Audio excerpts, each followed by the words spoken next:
study session 7, Some Philosophers and Their Educational Ideas. Introduction.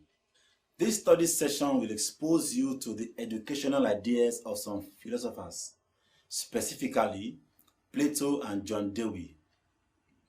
We will also examine the significance of their ideas to contemporary educational practice.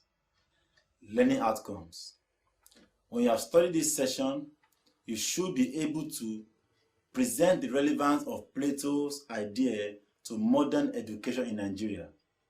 You should also be able to highlight the relevance of John Dewey to modern education in Nigeria. Plato and his educational ideas.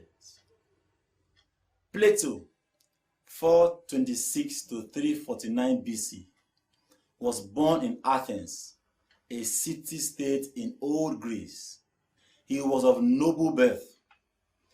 Plato lived in an age of small city-states such that all the people in the city could assemble in the marketplace and take decisions. The upbringing of Plato helped him to become a theorist and idealist whose ideas related more to heavenly or spiritual ideas. He was the best-known pupil of Socrates. Most of Socrates' ideas were written down by Plato. Plato's educational theory is intimately connected with his views about the nature of the state and the end which the citizens should strive to attain. Plato's educational ideas developed as a result of social and political problems of his times. He believed very much in dialogue. His central doctrine was based on justice and the good life. He wrote his ideas in books such as The Republic, his most popular book, Laws, and Phaedo. He founded the Academy, which is regarded as the world's first university. The aim of education, according to Plato, was to train children to become good citizens and to lead the children to live the best possible life according to their natural endowment. Plato classified the soul into three. The first is the rational soul, located in the head. The second is the spiritual soul, located in the breast, while the third part is the appetitive soul, located in the belly. Each part of the soul has its own special virtue. Wisdom is the virtue of rational soul. Courage is the virtue of spiritual soul. The rational soul is the controller of the other two aspects. It is responsible for reasoning activities in ordinary and extraordinary circumstances. It is the seat of intellect and reflective activities. Plato believed that these faculties are present in individuals in different degrees. People have different potentials, and education should develop a person's knowledge to its highest level. He believed that education according to ability would improve the society. He further contended that a state should be capable of being divided into three parts, just like the soul. Those whose souls are essentially rational should be the rulers or guardians because they would be able to judge between right and wrong and take the right decisions.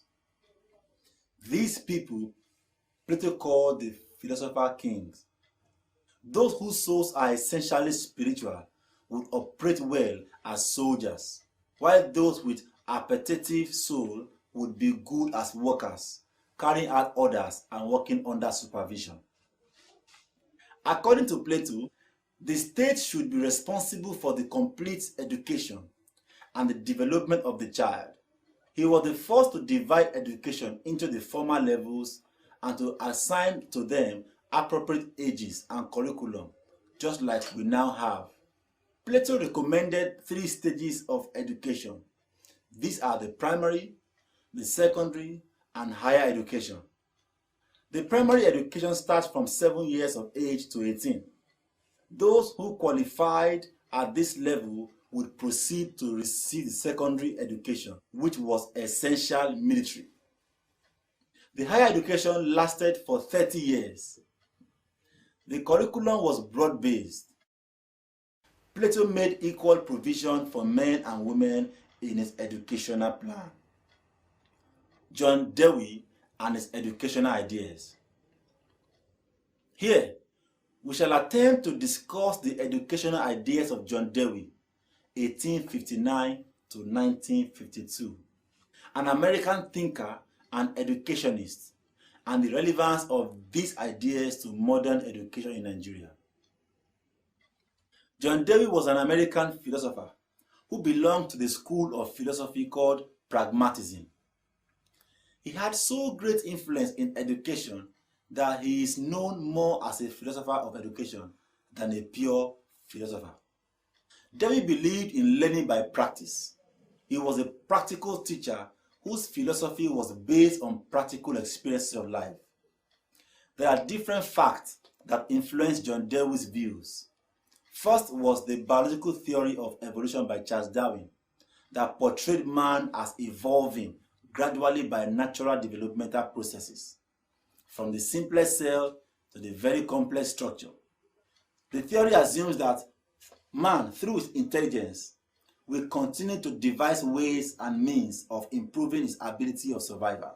From this, Dewey derived his belief in the infinite progress of man, and that education should therefore provide man with opportunities to realize his unlimited potentials.